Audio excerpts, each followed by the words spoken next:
Bueno, pues vamos a terminar con Romanos 5, hermano. Romanos 5. Bueno, vamos a ver, hermano, Romanos 5, los beneficios de la justificación por fe. Tú ya estás, hermano, justificado y justificada, ¿verdad? Libre de culpa. Ok, pero también estás en santificación, ¿verdad? Porque si no, yo ya no tengo culpa, pero hago lo que quiero. Bueno, ok, pues eso no es estar justificado, así es.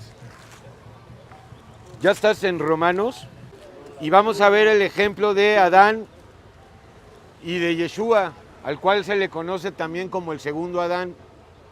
Tú sabes bien que la condenación vino por la desobediencia de uno, ¿verdad?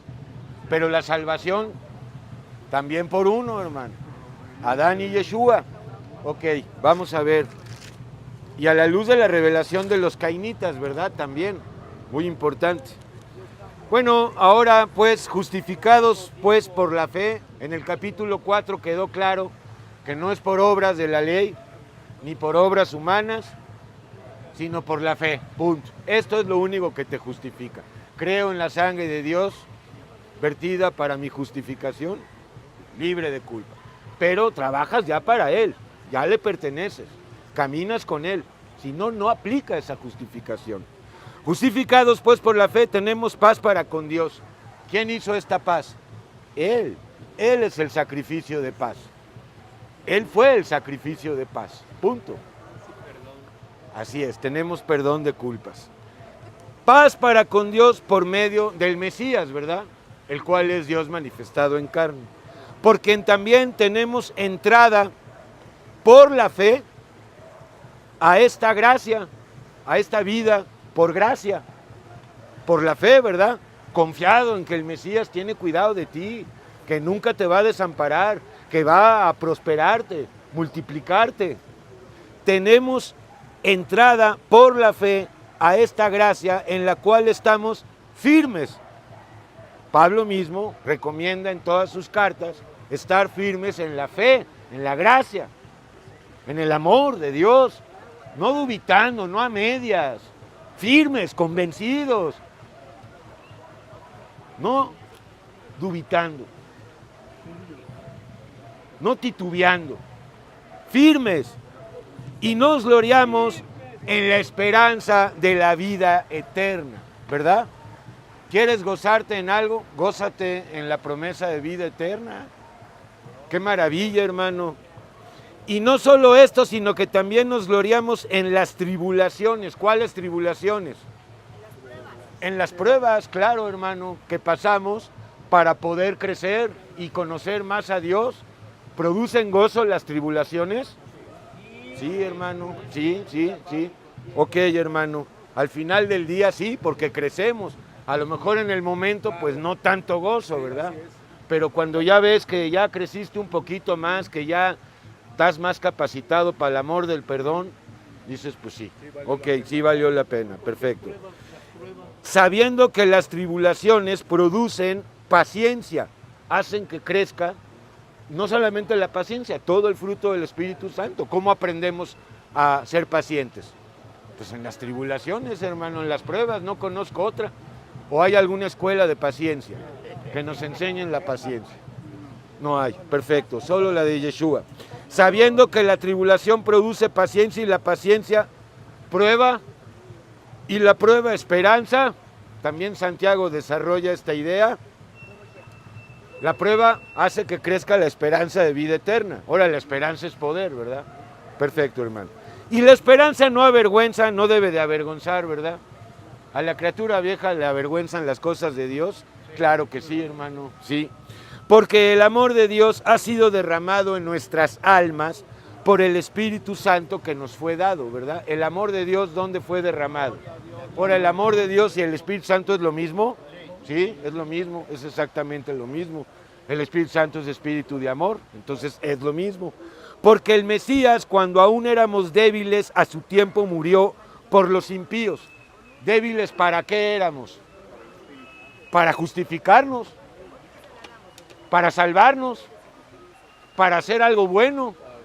Entonces dice, porque el Mesías, cuando aún éramos débiles, a su tiempo murió por los impíos.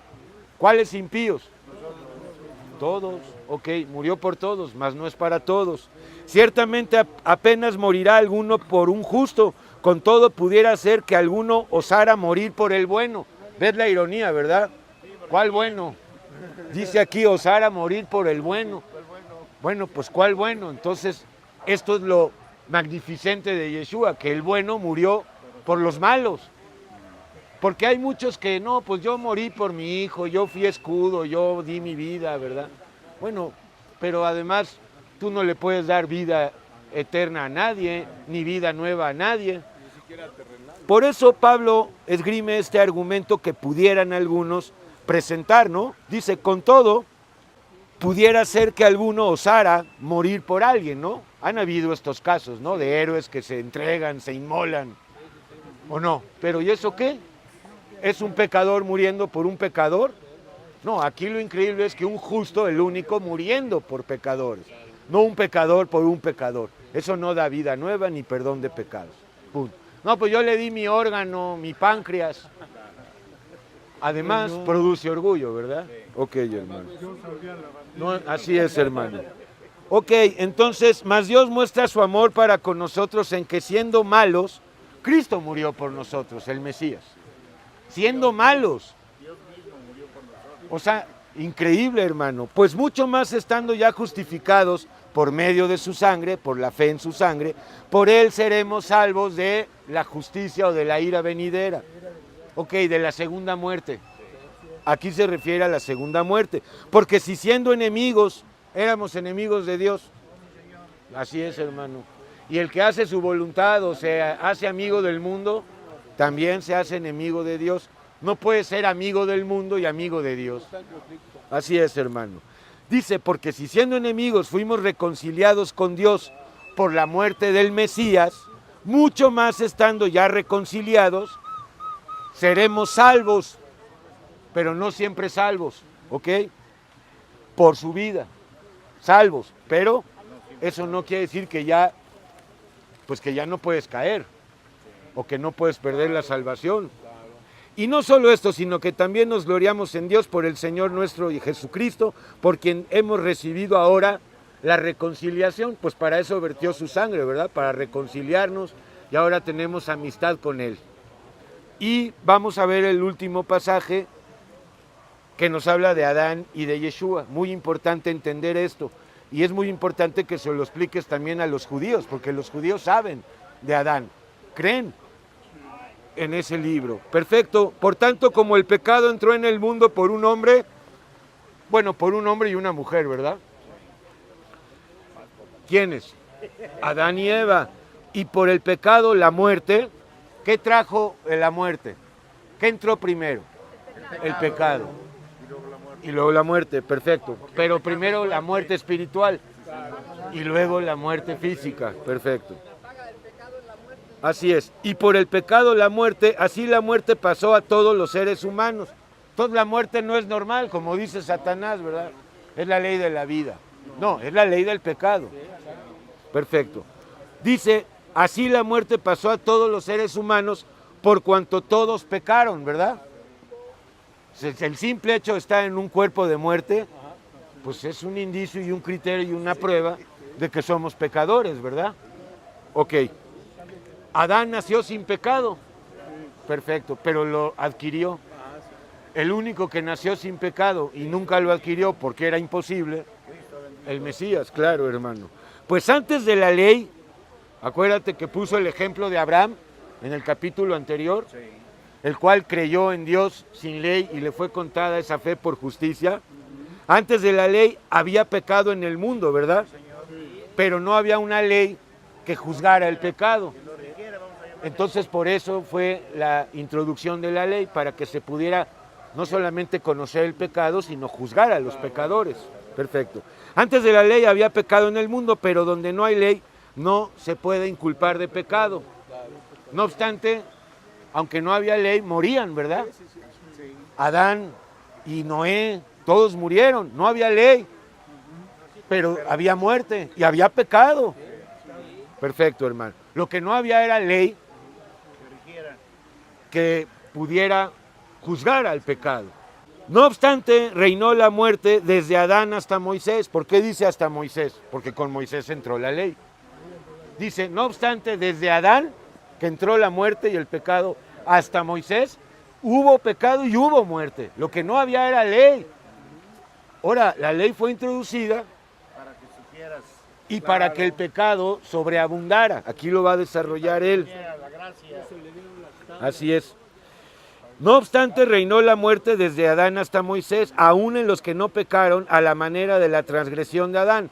Bueno, pero pecaron a la manera de ellos, y pecado es pecado, el cual es figura del que había de venir, o sea, de Yeshua. Adán era sombra y figura del segundo Adán, Yeshua.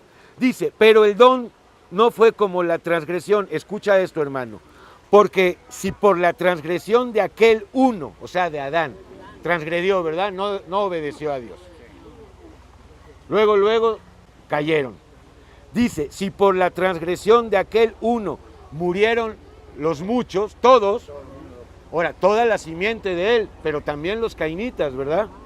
Abundaron mucho más para los muchos la gracia y el don de Dios por la gracia de un hombre, de Yeshua, porque por la obediencia de uno fueron perdonados millones de pecados de millones de pecadores. O sea, no nos perdonó un pecado, sino muchísimas transgresiones. Por eso dice, el don no fue como la transgresión, el don fue más abundante, indeciblemente más abundante. Dice, pero el don no fue como la transgresión, porque si por la transgresión de aquel uno, es decir, Adán, murieron los muchos, o entró la muerte en muchos, abundaron mucho más para los muchos la gracia y el don de Dios por la gracia de un hombre, es decir, el Mesías. Y con el don no sucede como con el caso de aquel uno que pecó, porque ciertamente el juicio, escucha, vino a causa de un solo pecado para condenación, pero el don vino a causa de muchas transgresiones para justificación de muchos pecadores. ¿Notas la diferencia entre el perdón de un pecado a muchas transgresiones, muchos pecados? Ok, pues si por la transgresión de uno solo, es decir, Adán, reinó la muerte, mucho más reinarán en vida por uno solo, el Mesías, los que reciben la abundancia de la gracia y de la justificación por fe. Los que reciben el don de la justificación por fe y no por obras. Así que por la transgresión, como por la transgresión de uno, vino la condenación a todos los seres humanos.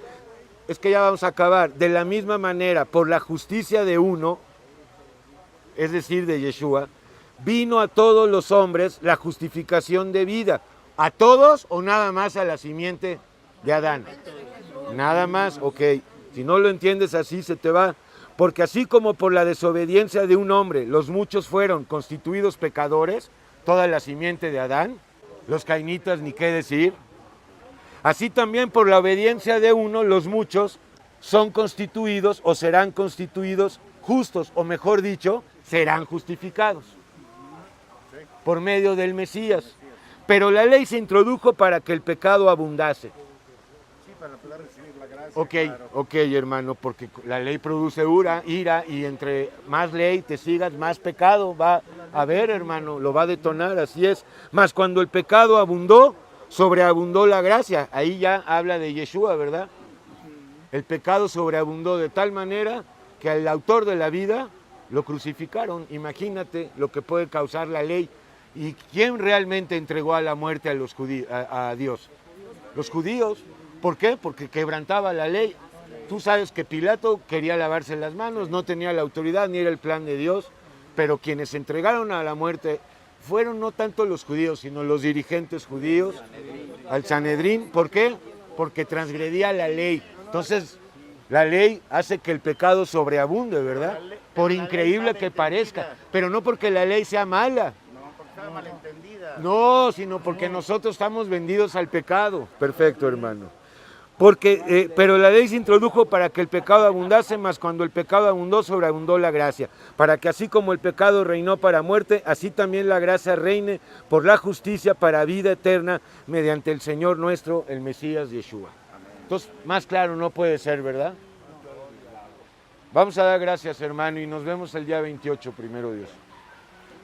Mientras tanto, pues ya sabes tú. A la misma hora. A la misma hora, sí,